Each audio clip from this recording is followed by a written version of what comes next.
Something which, yeah, worst kept secret in wrestling. We're not going to act shocked by this. Ricochet is all elite, pal.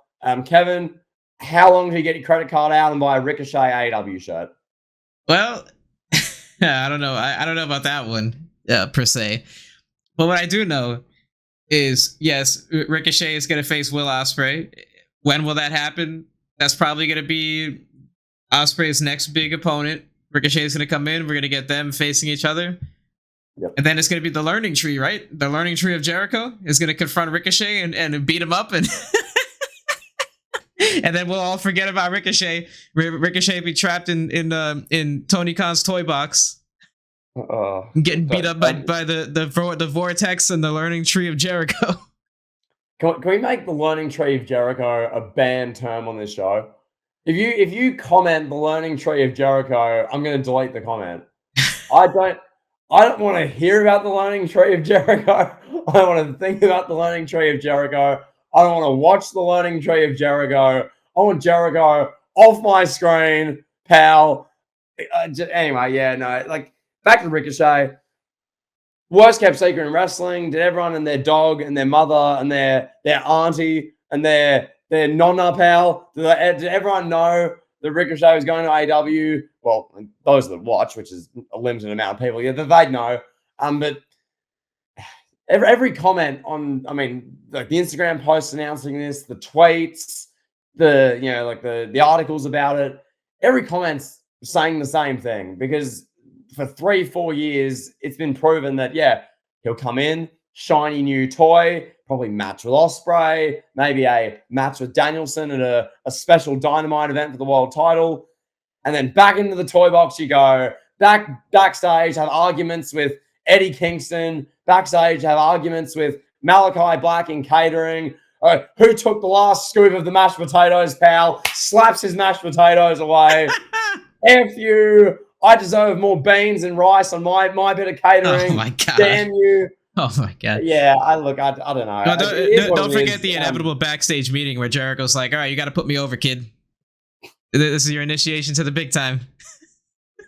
Or you'll have, we'll get to December. Ricochet would have been off screen for about 2 months after his classic with Bryan Danielson for the world title on Dynamite.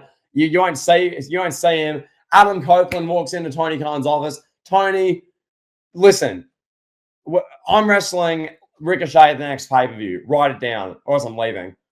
Okay, Adam. Okay. I deserve a match with Ricochet. Yeah, exactly. Yeah, Adam Copeland. I'm going to do a 720 Phoenix splash off the cage. Adam, are you sure about that? You're 52 and broke your leg trying to dive off the cage last time. I'm doing it. Okay. I am the revolution. Yeah, so it is interesting. In all seriousness, Ricochet. Yeah. So, do we beat the dead horse again about how Ricochet is going to get paid millions and not make any of that revenue for AEW? Do we go down that line? I don't think we really need to. I mean, we've already been down there with Okada, Ospreay, and Mercedes Moné.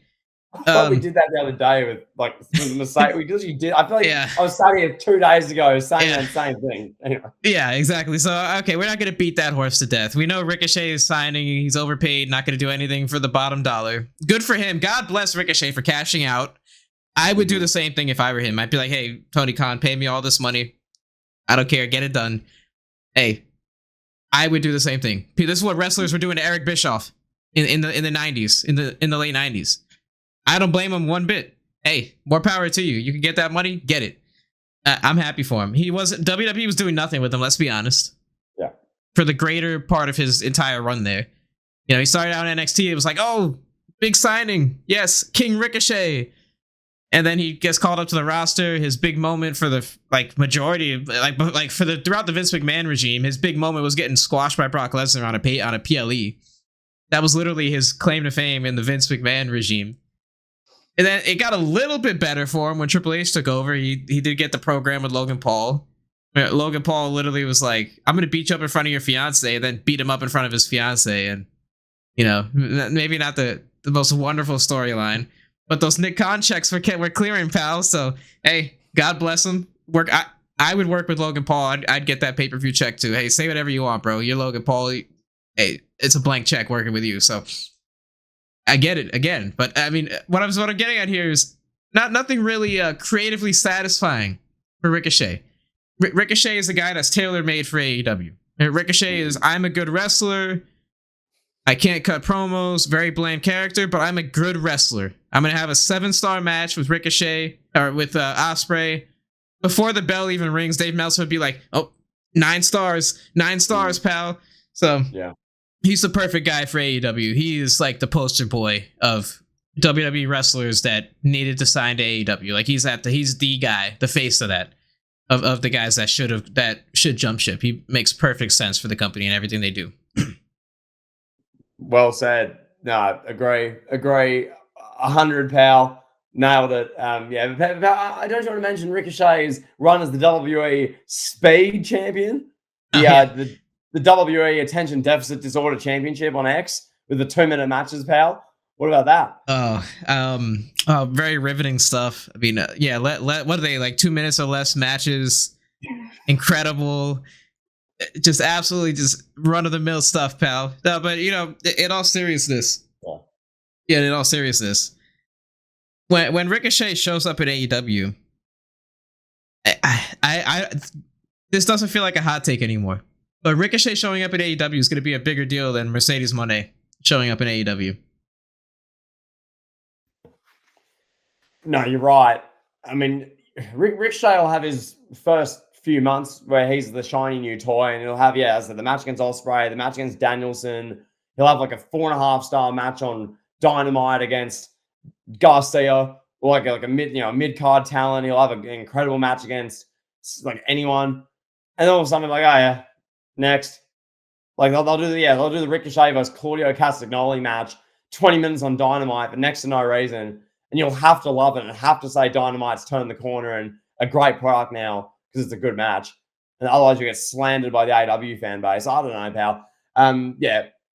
He fits everything AEW is about in 2024. Ricochet is AEW in 2024. That Ricochet is everything they embody alongside Ospreay.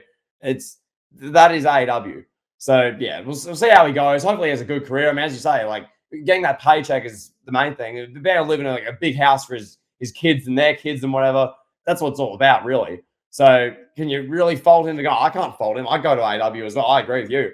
Like I was him and you're wrestling in the WWE ADHD Championship matches on X, the Speed Championship, wrestling 90-second matches versus Andrade and like Joe Blow from NXT and Speed title matches. I wouldn't want to do that anymore. I'd say thank you, Paul Levesque. I enjoyed facing Logan Paul at SummerSlam, getting embarrassed in front of my wife. Thank you so much. I'm going to go to AEW. So there you go. Exactly. I mean, it's pretty simple. It's a pretty simple economic decision for Ricochet. Yeah. Pretty much. Yeah, no, 100%. Pal.